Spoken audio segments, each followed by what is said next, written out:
दोस्तों नमस्कार। कैसे हैं आप लोग?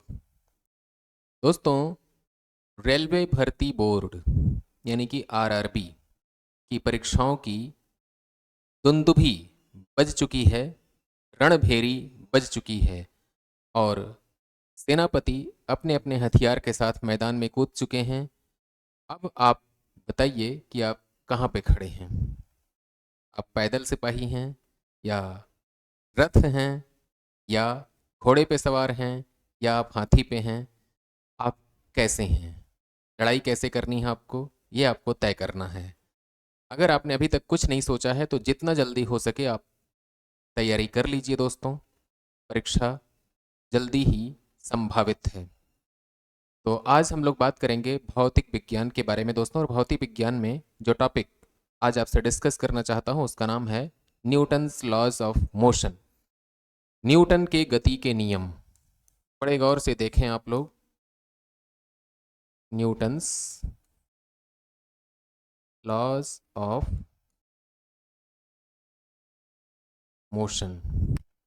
न्यूटन साहब ने गति के कुछ नियम प्रस्तुत किए हैं।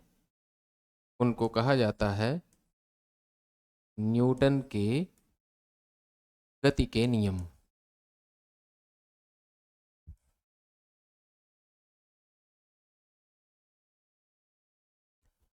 न्यूटन्स लॉज ऑफ मोशन पे बात करने से पहले दोस्तों, एक सज्जन है, उनको धन्यवाद देना यहाँ पे बहुत ज़रूरी हो जाता है। और उन साहब का नाम है गैलीलियो गैलीली। आपके सामने स्क्रीन पे मैं लिख दे रहा हूँ। गैलीलियो गैलीली साहब का नाम बड़े आदर के साथ लिया जाता है। ये हैं गैलीलियो गैलीली। ये वही वाले गैलीलियो साहब हैं जिन्होंने दूरबीन का आविष्कार किया था। ठीक है, गैलीलियो गैलीली साहब ने दूरबीन का आविष्कार किया था और इन्होंने एक सिद्धांत प्रस्तुत किया जिसे कहा जाता है जड़त्व का नियम। क्या कहते हैं? जड़त्व का नियम। अर्थात प्रत्येक वस्तु अपनी स्थिति को बनाए रखने की चेष्टा करती है। यदि कोई बॉडी विराम में है, कोई वस्तु, कोई पिंड विरामावस्था में है तो विरामावस्था में रहने का प्रयास करेगी, और अगर समान गति की अवस्था में है तो समान गति की अवस्था में रहने का प्रयास करेगी। यह बात आपको ध्यान से समझ लेना है। तो गैलीलियो गैलीली साहब का ये वाला जो प्रिंसिपल है, इसको न्यूटन साहब ने दोबारा परिभाषित किया और साथ में कुछ और बातें बताईं, जिसके लिए न्यूटन साहब को क्रेडिट दिया जाता है, श्रेय दिया जाता है कि न्यूटन ने गति के नियम प्रस्तुत किए। उसके जो झंडा लेकर के चलने वाले झंडा बरदार थे वो गैलीलियो गैलीली साहब थे दोस्तों। तो गैलीलियो गैलीली साहब को धन्यवाद देने के बाद अब हम लोग न्यूटन साहब के पास चलते हैं। न्यूटन साहब को भी बहुत बहुत धन्यवाद। न्यूटन साहब ने अपना बेशकीमती नियम प्रस्तुत किया। तो पहले बात करते हैं न्यूटन के गति के प्रथम नियम के बारे में। ध्यान से देखिएगा बच्चों। Newton's laws of motion. इसमें सबसे पहले फर्स्ट लॉ। तो न्यूटन साहब ने अपने फर्स्ट लॉ में क्या कहा? उन्होंने ये कहा कि यदि कोई वस्तु विरामावस्था में है तो विरामावस्था में रहेगी। A body in rest will be in rest and a body in motion will be in motion until an external force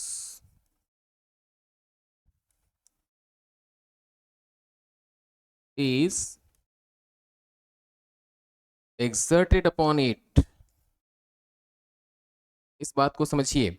A body in rest will be in rest and a body in motion will be in motion until an external force is exerted upon it। अगर कोई वस्तु विरामावस्था में है तो विरामावस्था में रहेगी और यदि समान गति की अवस्था में है तो समान गति की अवस्था में रहेगी तब तक जब तक कि उस पर कोई बाहर से बल ना लगाया जाए। इस बात को यूं समझिए बच्चों कि अगर मान लीजिए यह कोई बॉडी है ऐसे, अब ये यहाँ पे है तो यहीं पे रहेगी, अनंत काल तक रहेगी। आपके कमरे में कोई किताब रखी हुई है और वो उसको कोई ना छुए, कोई ना हटाए, हवा भी ना चले, तो वो किताब कहाँ रहेगी? वहीं पे रहेगी। आप कहेंगे कई साल के बाद दीमक खा जाएंगे, चूहे कुतर देंगे, तो चूहे या दीमक जो आ रहे हैं दोस्तों वो एक बल लगा रहे हैं। यहाँ पे बात कही जा रही है कि कोई बल ना लगाया जाए। अगर कोई बल नहीं लगाया जा रहा तो ये बॉडी जहाँ पे है वहीं पे रहेगी दोस्तों। अब दूसरी बात को समझिए, अगर कोई बॉडी चल रही है यानी कि यूनिफॉर्म मोशन में है तो वह बॉडी यूनिफॉर्म मोशन में रहेगी। कब तक रहेगी? अनंत काल तक चलती रहेगी, कभी नहीं रुकेगी। ठीक है, यही बात न्यूटन साहब अपने गति के पहले नियम में कहते हैं। और न्यूटन की गति के पहले नियम का नाम है जड़त्व का नियम। इसका नाम क्या रखा गया है? जड़त्व का नियम, यानी इसको कहते हैं दोस्तों law of inertia. Law of inertia, इस बात को याद रखिएगा, है ना। अगर कोई वस्तु विराम में है तो विराम में रहना चाहती है, और अगर समान गति की अवस्था में है तो समान गति की अवस्था में रहेगी। कब तक रहेगी? तब तक रहेगी जब तक कि उस पर बाहर से कोई बल ना लगाया जाए। बल लगा करके उसके विराम की अवस्था को चेंज किया जाए या फिर उसके समान गति की अवस्था को बदल दिया जाए, तब तक यह जैसे है वैसे पोजीशन में रहेगी। ये जड़त्व का नियम है दोस्तों। इसका उदाहरण देकर के आपको समझाता हूँ। जैसे मान लीजिए कि आप ट्रेन में बैठे हुए हैं और ट्रेन अभी प्लेटफॉर्म पे रुकी हुई है। कोई रेलगाड़ी है, उस रेलगाड़ी में ढेर सारे डिब्बे हैं। ये दूसरा डिब्बा है और ये तीसरा डिब्बा है बच्चों, और ये चौथा डिब्बा है। ठीक है, और मान लीजिए कि यहाँ पे एक इंजन है और ये एक दूसरे से जुड़े हुए हैं। आप किसी डिब्बे के अंदर बैठे हुए हैं, जब ये इंजन चलना शुरू करेगा तो सारे डिब्बे आगे बढ़ेंगे। आप बैठे हुए थे और आपको ये आभास था कि अभी ट्रेन नहीं चलेगी। दिमाग में भी आपके ये बात नहीं है कि ट्रेन चलेगी। आप सोच रहे हैं कि ट्रेन अभी तो थोड़ी देर और रुकी हुई है। अचानक ड्राइवर ने क्या किया? ट्रेन को एक्सेलरेट किया, गति प्रदान कर दी। तो ये जितने डिब्बे हैं वो भी आगे बढ़ेंगे और आपका जो शरीर है वो विराम में है और विराम में रहना चाहता है। लेकिन ट्रेन तो चल पड़ी, तो क्या होगा? आपका शरीर जिधर ट्रेन चल पड़ी है उसके ऑपोजिट डायरेक्शन में झुक जाएगा, या अगर आप सावधान नहीं हैं तो गिर भी सकता है आपका शरीर, यानी कि आप गिर सकते हैं। तो क्या होगा दोस्तों? आप जो ये बैठे हुए थे ट्रेन में, कोशिश आपकी थी कि हमेशा आप ऐसे ही पोजीशन में रहें, विराम में है तो विराम में रहें। लेकिन ट्रेन चल पड़ी है तो आपका शरीर कहाँ होगा? ये आप लुढ़क के इधर आ जाएंगे, है ना। आप लुढ़क करके ऐसे झुक जाएंगे इधर को।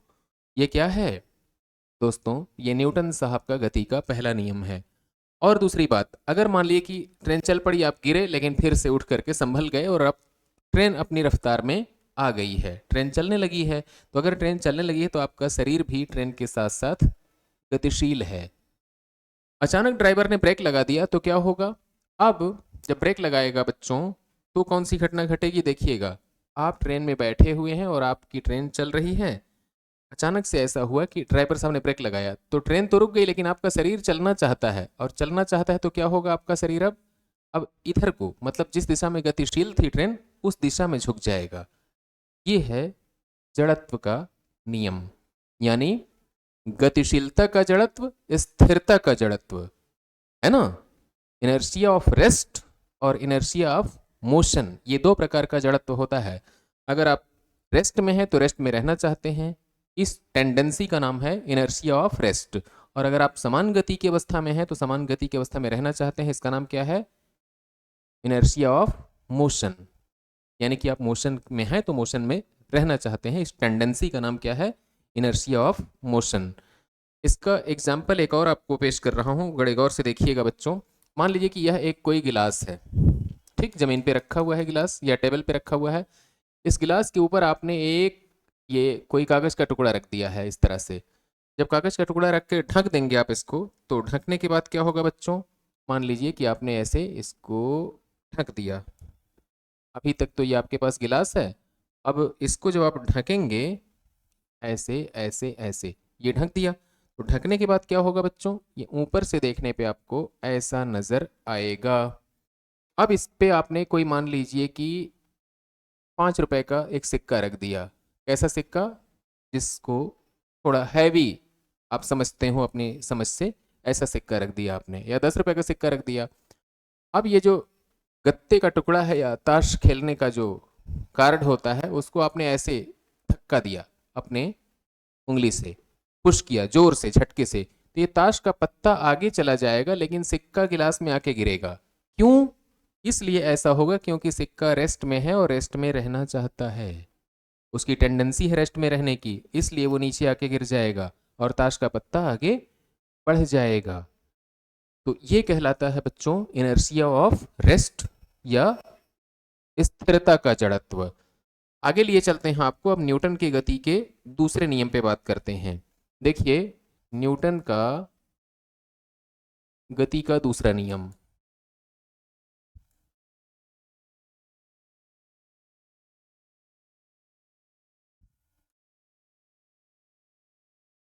न्यूटन का गति का दूसरा नियम क्या है, इसको भी समझा जाए।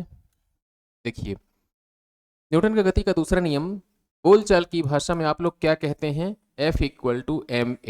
यही न्यूटन की गति का दूसरा नियम है, आप लोग ऐसे ही बात करते हैं। इसमें जो A है बच्चों, वो क्या चीज है, त्वरण। F बराबर क्या है आप जानते हैं, बल, और m क्या है यहाँ पे, द्रव्यमान, और स्मॉल a क्या चीज है, त्वरण। यह बात ध्यान में रखिएगा। अब आपको करना क्या है, आराम से चलने की कोशिश करिएगा, घबराइएगा नहीं। देखिए जो न्यूटन साहब हैं उन्होंने अपने गति के दूसरे नियम में क्या क्या बातें बताई। उनका कहना है कि F=है ma, m को m रहने दिया जाए, जो a है बच्चों, a का मतलब त्वरण है। त्वरण को आप क्या कहते हैं, त्वरण बराबर होता है वेग परिवर्तन की दर, यानी कि v-u/t। यहाँ पे लिख दीजिएगा v-u/t, लिख दिया आपने। अब आपको ऐसा करना है, क्या करना है आपको, m को m इसके साथ ले जाइए, mv-mu/t। गौर से देखिएगा mv क्या है बच्चों, m को मास कहते हैं, v को वेलोसिटी। द्रव्यमान को जब वेग से गुणा करते हैं तो संवेग मिलता है, ये संवेग है। v का मतलब अंतिम वेग है तो ये बाद वाला संवेग हो गया, u का मतलब प्रारंभिक वेग है तो ये पहला वाला संवेग हो गया। आपने क्या किया, बाद वाले संवेग में से पहले वाले संवेग को घटा दिया और फिर टाइम से भाग दे दिया। P2 में से P1 घटाएंगे, जो मिलेगा उसको डेल्टा P कहते हैं। डेल्टा P में आपने T का भाग दे दिया। अब ये जो मिल रहा है इसको आप लिखेंगे संवेग परिवर्तन बटे समय। क्या लिखेंगे, संवेग परिवर्तन में समय का भाग दे दीजिए। तो संवेग परिवर्तन में समय का भाग देंगे तो आप क्या पाएंगे, उसे कहेंगे संवेग परिवर्तन की दर। क्या कहेंगे, संवेग परिवर्तन की दर। और जो संवेग परिवर्तन की दर है, संवेग परिवर्तन की दर, संवेग परिवर्तन की दर किसको कहते हैं, बल F को कहते हैं। ध्यान से देखिए, ये बल जो F है वो संवेग परिवर्तन की दर के बराबर है। तो न्यूटन साहब अपने गति के दूसरे नियम में क्या कहते हैं, वो कहते हैं किसी भी वस्तु पर लगाया गया बल F उस वस्तु में होने वाले संवेग परिवर्तन की दर के बराबर होता है। इस बात को ऐसे समझिए, देखिए किसी पिंड यानी कि बॉडी, किसी पिंड पर लगाया गया बल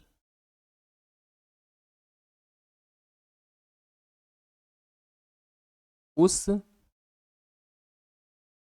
पिंड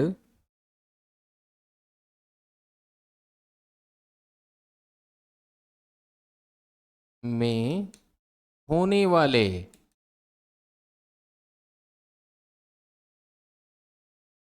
संवेग परिवर्तन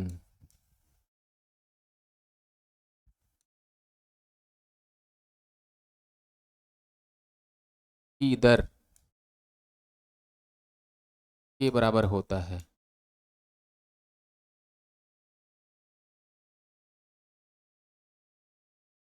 ना। ये है न्यूटन साहब का गति का दूसरा नियम। किसी पिंड पर लगाया गया बल F उस पिंड में होने वाले संवेग परिवर्तन की दर के बराबर होता है। एक और बात है जिसको हम आपसे शेयर करते हैं, देखिएगा। अगर मान लीजिए आप सड़क पे चल रहे हैं, ठीक है, चलिए, आप किसी बात को लेकर के किसी से नाराज हैं, पैदल चल रहे हैं, अनमने भाव से चल रहे हैं, ये हैं आप, और ये आप सड़क पे चल रहे हैं और सड़क पे चलते चलते आपको रास्ते में मिल गया एक ढेला। किसका ढेला? पत्थर का ढेला, ईंट का ढेला, मिट्टी का ढेला, कंकड़ मिल गया। आपने क्या किया? अपने पैर से इसको ठोकर मार दिया। ठोकर मार दिया तो क्या होगा? ये उछल के यहां से दूर जाके गिरेगा, है कि नहीं? अगर ये ढेला इतना बड़ा होता तब क्या करते आप? तो और जोर से ठोकर मारना पड़ता, है ना। और ये इतना बड़ा होता तब क्या करते? तब और जोर से बल लगाना पड़ता आपको। यानी कि जो बल आप लगा रहे हैं वो बढ़ाना पड़ेगा। कब? जब ये द्रव्यमान ज्यादा होगा तब। दूसरी बात, अगर मान लीजिए कि द्रव्यमान को बदलना हमारे हाथ में नहीं है, द्रव्यमान जितना है वो उतना ही रहेगा, तब क्या होगा बच्चों? अगर मान लीजिए कि इतना बड़ा ढेला है, ये पत्थर है, इतना बड़ा पिंड है, इसको क्या किया आपने? ठोकर मार दिया, तो ये यहाँ जाके गिरा। और जोर से ठोकर मारेंगे तो यहाँ गिरेगा, और जोर से ठोकर लगाइए यहाँ गिरेगा, और जोर से ठोकर लगाइए तो यहाँ गिरेगा। मतलब इस पर ज्यादा बल लगाएंगे तो इसमें ज्यादा त्वरण उत्पन्न होगा, ज्यादा एक्सेलरेशन उत्पन्न होगा। अगर ऐसी बात है तो लगाया गया जो बल है बच्चों, वह किसके समानुपाती है? त्वरण के भी समानुपाती है। तो जो F है वह त्वरण के समानुपाती हो गया। अब इन दोनों बातों को मिलाकर के लिख लिया जाए। मिलाकर के लिखेंगे तो क्या होगा? ये हो जाएगा F समानुपाती ma। इस समानुपाती चिन्ह को जब आप हटाएंगे बच्चों तो आपको एक कांस्टेंट मिलेगा, उसको आप कांस्टेंट के कह के बुला लीजिए। प्रयोगशाला में अगर आप k का न्यूमेरिकल वैल्यू या इसका आंकिक मान निकालेंगे तो k का वैल्यू होता है बच्चों 1, और 1 रख दीजिए वहां पे, तो क्या हो जाएगा? ये F बराबर ma, है ना। एक आता कैसे है इस बात को भी समझ लीजिए। अगर आप 1 किलोग्राम द्रव्यमान के पिंड पर, यानी कि इसका m दिया हुआ है 1, उस पर 1 न्यूटन का बल लगाएं तो उसमें जो त्वरण उत्पन्न होगा वो 1 मीटर प्रति सेकंड स्क्वायर का त्वरण उत्पन्न होगा।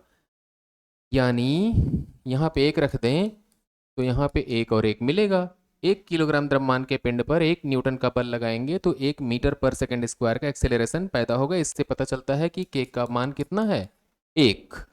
और जब k की वैल्यू 1 है तो ऊपर वाले समीकरण में रख दीजिए k की वैल्यू 1, तो आपको मिलेगा F बराबर ma। यही न्यूटन साहब का गति का दूसरा नियम कहलाता है। आप ऐसे समझाइएगा, जब आपसे कोई पूछे कि न्यूटन के गति का दूसरा नियम क्या है, तो आप कहिएगा किसी वस्तु पर लगाए गए बल F का मान उस वस्तु के द्रव्यमान यम और उसके अंदर उत्पन्न होने वाले त्वरण ए के गुणनफल के बराबर होता है। ऐसे कह दीजिए, बात बन जाएगी आपकी। और इसी को आप यूं भी कह सकते हैं कि किसी पिंड पर लगाए गए बल F का मान उस पिंड में होने वाले संवेग परिवर्तन की दर के बराबर होता है, ये भी कह सकते हैं। यह है न्यूटन साहब का गति का दूसरा नियम बच्चों। आगे चलते हैं न्यूटन के गति के तीसरे नियम पे। न्यूटन का गति का तीसरा नियम, गौर से देखिए। न्यूटन का गति का तृतीय नियम क्या है? तृतीय नियम या तीसरा नियम बच्चों? न्यूटन का गति का जो तीसरा नियम है उसे कहते हैं क्रिया प्रतिक्रिया का नियम। क्या कहते हैं? क्रिया प्रतिक्रिया का नियम। Law of action and reaction. Law of action and reaction. आप यूं समझिए, प्रत्येक क्रिया की समान परंतु विपरीत प्रतिक्रिया होती है। प्रत्येक क्रिया की समान परंतु विपरीत प्रतिक्रिया होती है। ऐसे लिखिए, प्रत्येक क्रिया की समान परंतु विपरीत प्रतिक्रिया होती है।